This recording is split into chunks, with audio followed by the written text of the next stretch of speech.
Hey, I'm from ancient Stellistan, and welcome back to my channel. Today, I'm throwing us way back in time to answer one of my favorite questions.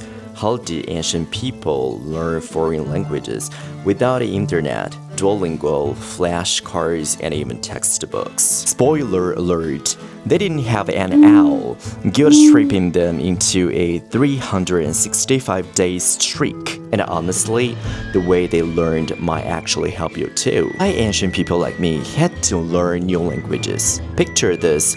I'm living in ancient times. Maybe Mesopotamia, Egypt, or Rome. There's no universal language like English.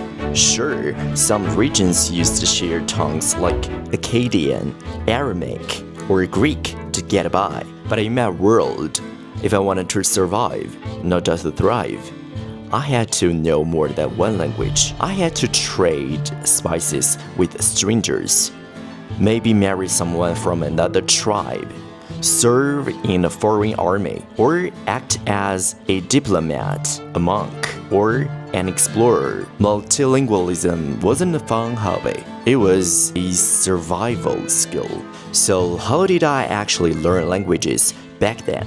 Let me break it down, because yes, I had to figure this out myself.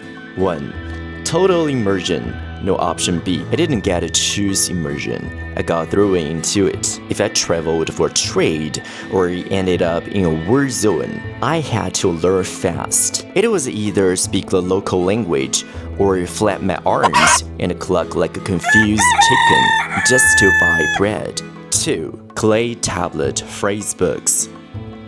Believe it or not, we had phrase books carved into clay. In Sumer, people made Sumerian to Akkadian word lists. Basically, the OG Google Translate, but heavier and breakable. 3. Interpreters. Human Google Translate. Some empires had teams of interpreters, folks who spoke 5, even 10 languages. I once trained with one. We learned through total immersion, repeating words, copy docs, and shadowing pros. No textbooks, just relentless memory work. If you messed up, you didn't just lose a client. You could start a war. No pressure. 4. Religious plus scholarly learning. I studied Sanskrit to read Buddhist scriptures once. A friend studied Greek just to read Plato. Or as learning languages opened up a whole new world of knowledge, not just small talk. 5. Gestures and drawing. When all else failed, we mined it out. You need to buy fish. Point to your mouth. Wiggle your hand like it's swimming. Sure, it was awkward, but it worked eventually.